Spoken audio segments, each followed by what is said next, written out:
जुबैर ने नहीं किया। मैं आपको बताता चलूं, सबसे पहले आइए, लोग कहते हैं कि नबी कौनैन मक्का की सरजमीन पर तशरीफ लाए।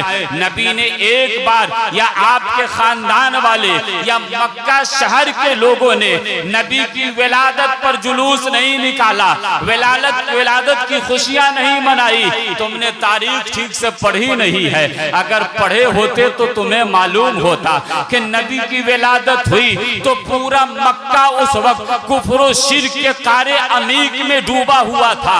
आप ही बताएं कि वो नबी आ रहे हैं, नबी की आमद अभी हो रही है, अनहोनी चीजें हो रही है, लोग मुलाहिजा कर रहे हैं, ऐसी ऐसी चीज वाकई वजूद में आ रही है कि लोगों अपने अपने दांतों के तले अपनी उंगलियां दबा रहे हैं। अरे ऐसा तो हमने कभी सुना नहीं था, ऐसे कैसे हो गया? अल्लामा हजर अस्कलानी रहमतुल्लाही ताला अलैहि लिखते हैं और फिर मवाहिबुल दुनिया में अपनी तसनीफ में वो लिखते हैं, अल्लामा लिखते हैं कि सुनो सुनो, अल्लाह तबारक व ताला ने अपने नबी की विलादत के पहले उसी शब में अल्लाह तबारक व ताला ने तमाम जानवरों को गोयाई अता की, नुत्क अता किया। अल्लाह तबारक व ताला ने तमाम जानवरों को बोलने की कुव्वत इनायत की। अच्छा, जानवर अगर बोले तो आदमी हैरत में पड़ जाएगा।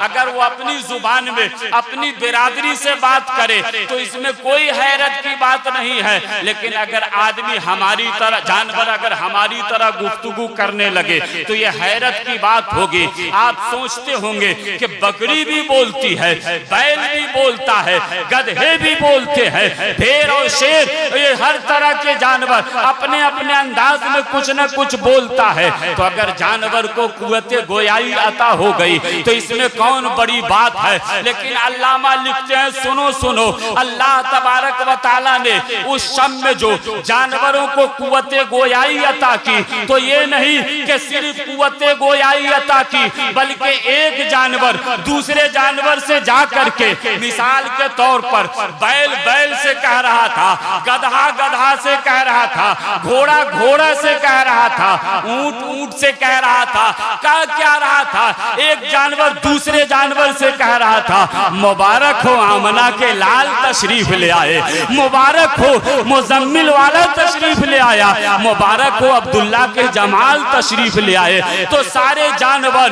तो ये कह रहे थे, मुझे समझ में आ गई, अल्लामा अरशदुल कादरी अलैहि रहमत व रिज़वान की टूटी हुई चिटाई पर बैठ करके शाहनवाज रजा फैजी ने जो चंद उलूम को हासिल किया, उनका दर्स लेकर के फैजी बोलना चाहता है कि एक जानवर को, चौपाए जानवर को भी अल्लाह तबारक व ताला ने जब कुव्वत गोयाई बख्शी है तो जानवर ने दूसरे जानवर से कहा कि मुबारक हो आमना का लाल तशरीफ ले आया, मुबारक हो खत्मुल मुरसली तशरीफ ले आए, मुबारक हो अब्दुल्ला का जलाल तशरीफ ले आया। अरे चार पैर का जानवर, ये दो पांव का जानवर, इनको तो कुव्वत गोयाई हुई तो आमद रसूल का मुजदा सुना रहा है।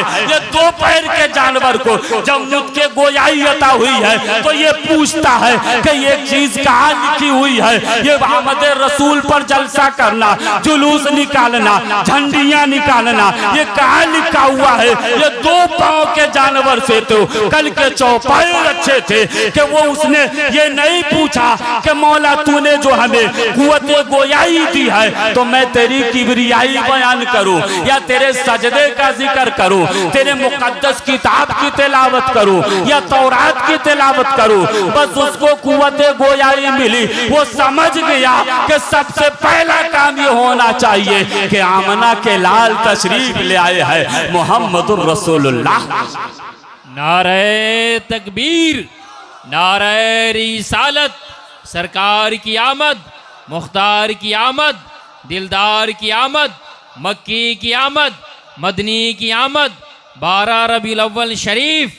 नारे तकबीर, आयत करीमा जिसकी तलावत करने का शरफ हासिल किया, अल्लाह रब्बुल इज्जत इरशाद फरमाता है जब तुम्हें अल्लाह का फजल और उसकी रहमत मिले तो तुम उस पर खुशियां मनाओ। मैं पूछना चाहता हूँ, दूसरी आयत करीमा ये सूरत तकासुर की आयत करीमा है, सुम्मा लतुसअलुन्ना यौमइज़िन अनिन नईम, उस दिन तुमसे पूछा जाएगा, हर नेमत के मुताल्लिक सवाल किया जाएगा। तो क्या कहोगे उस वक्त जब तुमसे भी पूछा जाएगा कि मेरे नबी की विलादत की तारीख आई थी तो मेरे नबी के गुलाम तो अपने घरों पर झंडियां लगा करके मेरे रसूल का तज़किरा कर रहे थे, उस वक्त तुम फतवा पूछ रहे थे, उस वक्त तुम पूछ रहे थे खड़ा होकर के मिलाद करना कैसा है, नबी की नात गुनगुनाना कैसा है, नबी पर अशार कहना कैसा है। अरे नादान, तुझे मालूम नहीं है तुमसे नेमतों के मुताल्लिक सवाल किया जाएगा।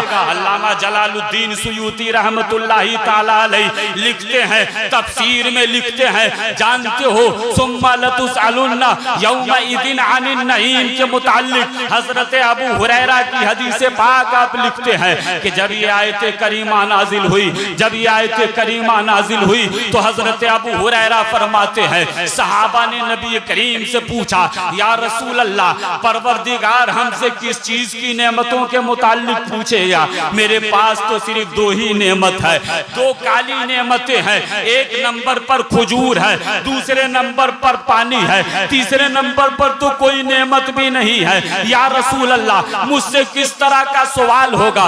परवरदिगारे आलम के प्यारे रसूल कहते हैं, वो सहाबा तुझे मालूम नहीं है, तुमसे तुम्हारी नेमत के मुताल्लिक पूछा जाएगा, राहत के मुताल्लिक पूछा जाएगा। ओ सहाबा, तुझे खबर नहीं है तुम अगर किसी दरख्त के साए के नीचे आराम कर रहे हो तो इसके मुताल्लिक भी पूछा जाएगा। तुम्हारे पाँव में जो जूते हैं, तुम्हारे पाँव में जो नालैन है, तुम्हारे पाँव में जो चप्पल है, इससे तुम सहूलत उठा रहे हो, इससे तुम आराम उठा रहे हो, इसके मुताल्लिक भी पूछा जाएगा। अब आप भला बताएं, आज अगर हमसे पूछा जाएगा हमारी नेमतों के मुताल्लिक तो आज हमारे पास किन चीजों की कमी है, तो क्या नेमत उज़्मा परवरदिगार की आमद पर, क्या उसकी तारीख पर हम खुशियां ना मनाए? यकीनन हमें खुशी मनाना चाहिए। हमें तो विलादत बासआदत की तारीख पर अल्लाह की नेमतों का खूब खूब चर्चा करना चाहिए और हमें हर गली और हर मोहल्ला में घूम करके ये खुशी का पैगाम देना चाहिए कि वो जो न थे तो कुछ न था, वो जो न हो तो कुछ न हो, जान है तो जहान है, जान है तो जहान है। मेरे मोहतरम बुजुर्गों, दोस्तों, हमें खुशियां मनाने का वक्त है, इसलिए हमें मनाना चाहिए। लोग कहते हैं कि आखिर कहाँ लिखा हुआ है, तो सुनो, ये इश्क की किताब में लिखा हुआ है। हजरत आदम से लेकर के हजरत ईसा रूहुल्लाह तक जिस नबी की आमद का अंबियाए कराम ने तज़किरा किया है, जिस नबी की आमद का मुज़्दए जाफ़िज़ा दिया है, खुशखबरी दी है, उस नबी की विलादत की तारीख आ रही है। हमें खुशी मनाना चाहिए, हमें लोगों को बताना चाहिए कि हम जो जुलूस निकालते हैं, अपने नबी की शांति का प्रचार करते हैं, लोगों में अखलाक हम बांटते हैं, लोगों को अपने नबी का तज़किरा करके बताते हैं कि तुमसे पहले भी लोग थे लेकिन उनके अंदर आदमियत न थी, लोग तो थे लेकिन उनके अंदर इंसानियत न थी, लोग तो थे लेकिन वो जिंदा लाश थे, वो मुर्दा इंसान की तरह थे, बाप थे लेकिन बाप होने की अजमत उनको समझ में नहीं आती, उनके पास औलादें थी लेकिन उनके पास औलाद होने के बावजूद औलाद की जानिब से उनको कोई इज्जत व तौकीर नहीं मिलती थी। अगर आज कोई बाप को बेटा अब्बा कह करके, अब्बू और डैडी कह करके पुकारता है तो याद रखो ये किसी और की देन नहीं है, ये मोहम्मदुर रसूलुल्लाह का सदका है, ये मिलाद वाले आका का सदका है। कि आज हम फख्र से कहते हैं कि हमारे पास 2-4 लड़के हैं, 2-4 बच्चियां हैं, 3-3 बच्चियां हैं, 5-5 बेटे हैं, 5-5 बेटियां हैं। ये फख्र उस वक्त करते हैं कि जब हमें मोहम्मदुर रसूलुल्लाह ने हमें ये सिला दिया है, हमें ये अखलाक दिया है, हमें ये सीरत दी है। अगर मोहम्मद ना होते तो हमें ये इज्जत भी ना मिलती, ये शोहरत और दौलत। बेशक मेरे मोहतरम बुजुर्गों दोस्तों, तो हमें नबी की आमद का तज़किरा करना चाहिए।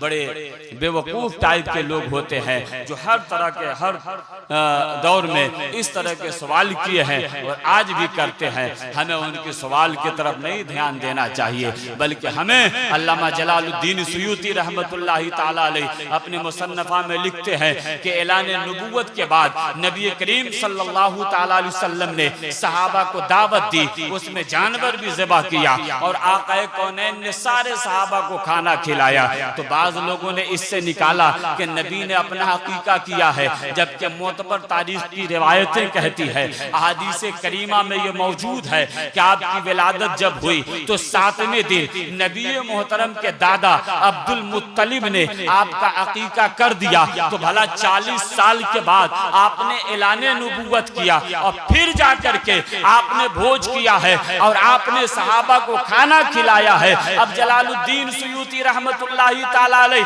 लिखते हैं कि सुनो सुनो, ये अकीका का भोज नहीं था, ये अकीका का खाना नहीं था। अगर अकीका का मान भी लिया जाए तो आप ही बताएं, अकीका का खाना जो होता है ये विलादत की खुशी में होता है या वफात के गम में होता है? आप खुद कहेंगे भाई विलादत के खुशी में अकीका का खाना होता है। तो अल्लामा जलालुद्दीन सुयूती ये आज के अल्लामा नहीं है, बल्कि 1445 ईस्वी में आपकी विलादत होती है और 1505 में आपका इंतकाल होता है। और कुर्बान जाए सब लोग हाथों को फिदा में लहरा करके कहे या रसूल अल्लाह। एक कीमती बात मैं आपको बताता चलूं, अल्लामा कफील अनवर साहब सुने, बलियावी साहब जरा मेरी तरफ तवज्जो दे। कोई आदमी अगर एक बार मेरे नबी का दीदार कर लेता है तो उसकी कैफियत बदल जाती है, उसकी हैसियत बदल जाती है, उसका अंदाज बदल जाता है। लेकिन मैंने मुताला किया है, अल्लामा जलालुद्दीन सुयूती रहमतुल्लाहि ताला अलैह इस कम उम्री में आपने 8 साल की उम्र में पूरे कुरान पाक को हिफ्ज़ मुकम्मल कर लिया। और उसके बाद सुने अपनी कम जिंदगी आपने बहुत कम उम्र पाई, 45 में आपकी विलादत होती है और 1505 में आपका की वफात होती है। मतलब 50 साल में आपने नबी करीम सल्लल्लाहु ताला अलैहि वसल्लम की लगभग 75 बार आपने दीदार किया है। तो दीदार मुस्तफा आपने आलम बेदारी में हो या आलम ख्वाब में हो, एक बार नहीं बल्कि 75 मरतबा दीदार किया है। वो अल्लामा जलालुद्दीन सुयूती फरमाते हैं सुनो सुनो, वो अकीका का भोज नहीं था, बल्कि नबी ने जो भोज किया था, नबी ने जो सहाबा को दावत दी थी, वो अकीका का खाना नहीं था, बल्कि विलादत मुस्तफा की खुशी में वो खाना था। तकबीर, दोनों हाथों को उठाकर नारे तकबीर, नारे रिसालत, अज़मते मुस्तफा, रिफाते मुस्तफा, विलादते मुस्तफा। वाह वाह वाह वाह। मेरे मोहतरम बुजुर्गों दोस्तों, जब इतने बड़े अल्लामा 850 हिजरी में जिनकी विलादत होती है, ये आज की बात नहीं है, ये दुग्गी तिग्गी मौलवी की बात नहीं हो रही है। जिनकी आए हाय वाह वाह वाह वाह वाह माशाअल्लाह। तो इतने बड़े अल्लामा, इतने बड़े मुफस्सिर अल्लामा जलालुद्दीन सुयूती रहमतुल्लाहि ताला अलैह वो लिखते हैं ये अकीका का खाना नहीं था, बल्कि विलादत की खुशी का खाना था। और नबी ने जब खुद सहाबा को खिलाया है तो क़यामत तक के तमाम उम्मत के लिए ये सुन्नत हो गया है कि जब जब हम नबी की विलादत पर खाना खिलाएंगे, नबी की सुन्नत। सुभान अल्लाह, नारे तकबीर, नारे रिसालत, जश्न आमदे रसूल। बहुत खूब हज़रत। आखिरी बात, वाह वाह वाह वाह, आखिरी बात, अभी आला हजरत का शेर आपने सुना, हश्र तक डालेंगे हम पैदाइश मौला की धूम, मिस्र फारस नजद के किले गिराते जाएंगे। शबे विलादत और सुबह विलादत, इसमें ऐसी ऐसी चीजें वाक़ई हुई कि लोगों के दिमाग खट्टे हो गए। टाइटैनिक जहाज जब बनाया तो उसके इंजीनियर ने दावा किया था कि ये जहाज को पानी अपने गोद में कभी भी डुबा नहीं सकता है, पानी नहीं डुबा सकता इसे। ये कश्ती हमेशा चलती रहेगी। लेकिन ऐसा क्या हुआ, 12-14 घंटा के अंदर वो ऐसा डूबा कि आज तक उसके मलबा को देखने के लिए आदमी परेशान है। अरबोपति खरबोपति लोग जा रहे हैं और जा रहे हैं तो फिर आना मुश्किल है कि वो आखिर जहाज गया तो कहाँ गया, जिसमें 1500 से ज्यादा लोग सवार थे और ऐसे जहाज को पानी ने अपने गोद में समा लिया कि आज तक उसका मलबा भी मिलने को तैयार नहीं है। लेकिन सुने, वो कुदरत की बारगाह में तकब्बुराना अंदाज से पेश आना चाह रहा था कि हमने ऐसा जहाज बना दिया है। कल भी ऐसे ऐसे लोग, ऐसे ऐसे पाजी लोग पैदा हुए। इसी तरह से ये ईरान, इराक, इन सब को मुल्क फारस कहा जाता है। फारस में एक बहुत बड़ा किला था, वहां के बादशाह का लक़ब किसरा हुआ करता। और किसरा जिस महल में और जिस किला में रहता था, उस किला की दीवारें इतनी मोटी और इतनी मजबूत थी कि जिस तरह आज अमेरिका को यह दावा है कि हमारे मुल्क में परिंदा पर नहीं मार सकता, लेकिन ऐसा भी हुआ है कि जिस मुल्क का गवर्नर और जिस मुल्क के बड़े लोग दावा करे परिंदा पर नहीं मारे, वहां जाकर के कोई जहाज जाकर मार के चला आता है। तो ऐसी हालत कल भी थी। तो ये किसरा का बादशाह ने कहा कि हमारी दीवार में कोई सुराख तो दूर की बात है, सोच भी नहीं सकता है। लेकिन हुआ क्या, सुबह शबे विलादत जब आई तो अचानक उस दीवार में एक शगाफ पड़ गई, एक फटन, और इतनी बड़ी सुराख कि आदमी आसानी के साथ आना जाना कर सके। अब जब सुबह हुई तो देखा भाई इतनी बड़ी दीवार में इतना बड़ा होल कैसे हो गया। किसरा का दिमाग काम ही नहीं कर रहा। बुलाया इंजीनियर को, कहा ये हमारे बस की बात नहीं है, का नुजूमियों को बुलाओ, काहिनों को बुलाओ। जब ये सितारों की चाल को समझने और परखने वाले ये लोग आए, अटकल पच्चू करते थे, लेकिन कभी कभी इनका निशाना सही जगह पे जा करके लगता। उसने कहा कि सुनो बादशाह, तुम्हारे अनकरीब तुम्हारी हुकूमत को गिराने वाला कोई तैयार हो जाएगा। आज सुबह में जो दीवार फटी है, हमारे इल्म के मुताबिक ये बात कह रही है कि आज अरब की सरजमीन पर कोई ऐसा बच्चा पैदा हुआ है कि अनकरीब वो ऐलान नबूवत करेगा और तुम्हारी हुकूमत को, तख्तो ताज को मिट्टी में मिला देगा। का ऐसा नहीं हो सकता, हम उसका इंतकाम लेंगे। का ऐसा ही हो गया है, जो तुम नहीं सोच रहे थे वैसा ही हो गया है। आला हजरत ने उसी मंजर को का नक्शा खींच करके कहते हैं, हश्र तक डालेंगे हम पैदाइश मौला की धूम, मिस्र फारस नजद के किले गिराते जाएंगे। कल मुल्क फारस के बादशाह को ये गुमान था कि हमारे दीवार में कोई सुराख नहीं कर सकता है। आज देवंत के अगर दीवार में ये गुमान है, देवंत के उलमा के अंदर ये गुमान है, तो सरकारे सुल्तानी का बच्चा बच्चा, अल्लामा अरशदुल कादरी का नन्ना मुन्ना, ये छोटा छोटा बच्चा अपने हाथों में आलम लेकर के शायराओं पर गलियों में नारा लगा करके बता रहा है, हश्र तक डालेंगे हम पैदाइश मौला की धूम, मिस्र फारस नजद के किले गिराते जाएंगे, मिस्र फारस नजद के किले गिराते जाएंगे। और खाक हो जाए अदू मगर जलकर खाक हो जाए। सुभान अल्लाह, जिंदाबाद हजरत, वाह वाह वाह वाह। खाक हो जाएं अदू जलकर मगर हम तो रजा, दम में जब तक दम है जिक्र उनका सुनाते जाएंगे। कोई ऐसा जुमला या लफ्ज निकला हो जिससे शरीयत के अंदर गिरफ्त होती है। मैं इस्तिग़फ़ार पढ़ता हूँ, अस्तग़फ़िरुल्लाह रब्बी मिन कुल्लि ज़ंबिन व अतूबु इलैहि, ला इलाहा इल्लल्लाह मुहम्मदुर रसूलुल्लाह। हालांकि मेरी आदत नहीं थी कि इतना जोर से आप तक पहुँचे, लेकिन कफील अंबर साहब ने इतना जोर से आपने आवाज़ लगाई है कि मैं तो परेशान हो गया कि ऐसे हालत में अगर आप गुफ्तगू सुनेंगे फिर कहेंगे ये तो मिलाद बना करके चला गया। इसीलिए मैंने सोचा कि नहीं, आपको जिंदा करके ही जाऊँ। वाखिर दावाना सलाम।